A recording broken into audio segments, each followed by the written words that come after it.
The Texas desert was endless. Miles of sand, sunburnt rocks, and dry wind that carried no mercy.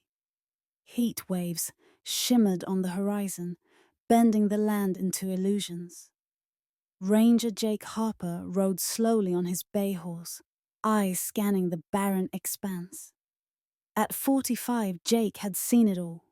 Outlaws, smugglers, cattle thieves. But lately, the border had grown quiet. Too quiet. He wore the silence like a weight, his wide-brimmed hat shading eyes that never seemed to rest. Some men thrived in towns. Jake was built for the solitude of the open desert. But even he felt the strangeness of that day. By noon, the sun was merciless. Jake stopped at a rise, letting his horse drink from his canteen. That's when he saw it. A cluster of barrel cacti stood a few yards away.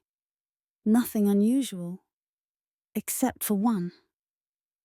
It was swollen, bulging in a way that didn't look natural, like the desert itself had grown a secret it didn't want to share. Jake frowned, squinting. The lump in the cactus was smooth and rounded, almost deliberate. He dismounted, boots crunching on the sand. The closer he got, the stranger it seemed. Cacti didn't just grow like this.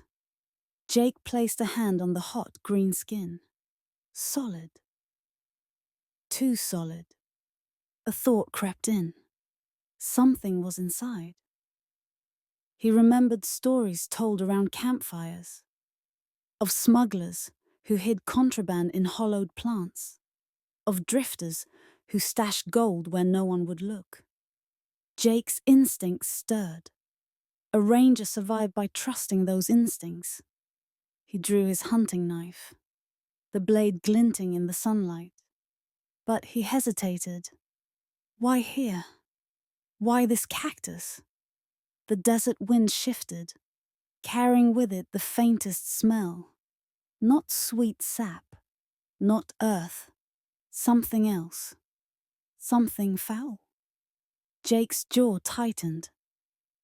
He slid the blade gently into the cactus's skin. Thick, sticky fluid oozed down the side. He pressed deeper.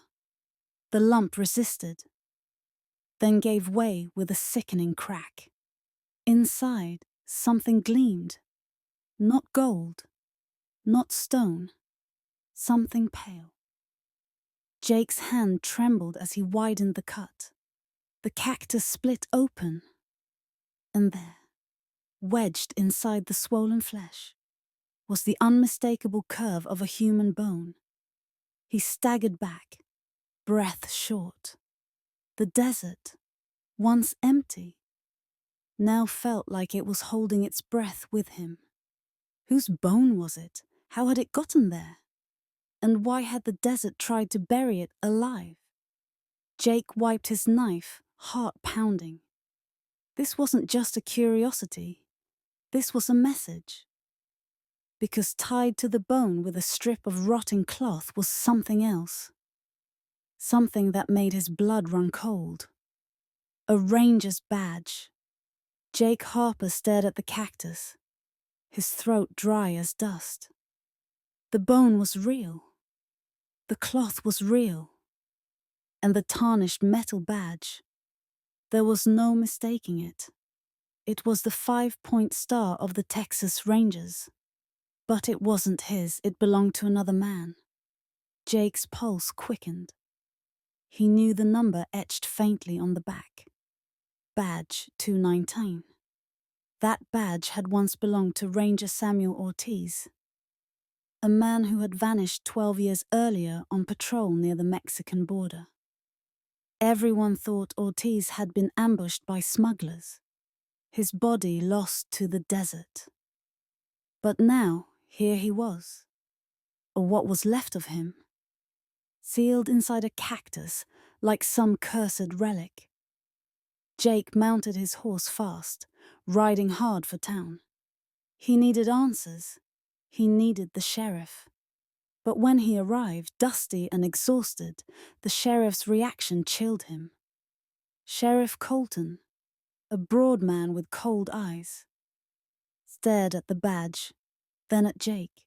"Best you forget what you saw, Harper." Jake blinked.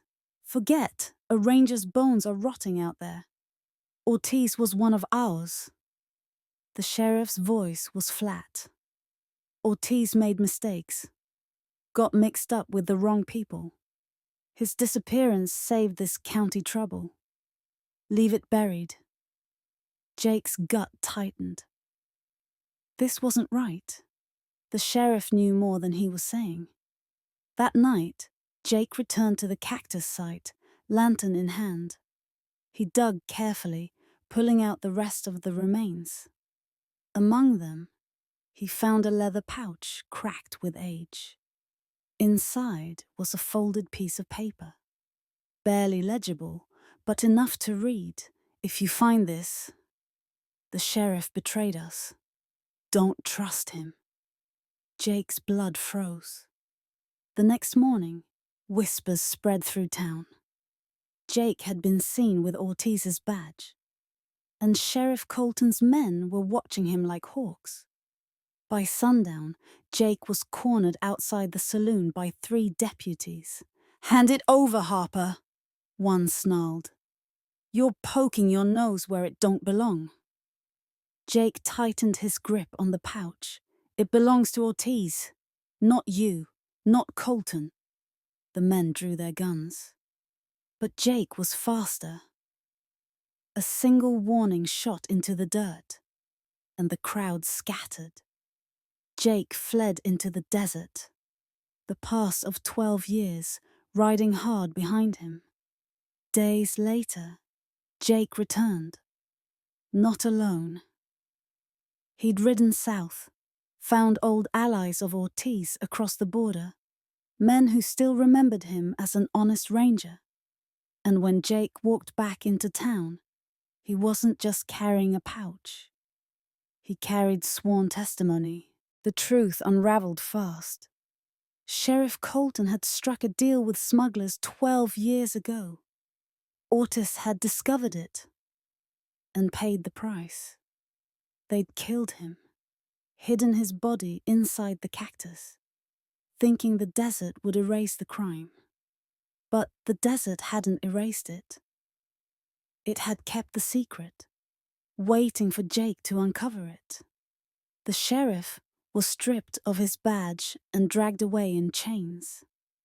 The town, once blind, now whispered a different name with respect. Jake Harper. The ranger who unearthed the truth. As Ortiz was finally laid to rest, Jake stood at the grave, the wind tugging at his coat. "You deserved better, Samuel," he whispered, "and you got it. The desert didn't forget you. Neither will I." That night, Jake rode back into the wilderness. The stars stretched endless, the land quiet again. But he knew now. The desert had a voice, and when it chose to speak, it demanded to be heard. Thank you for watching. If you want to get more that kind of stories, press like and check out our channel.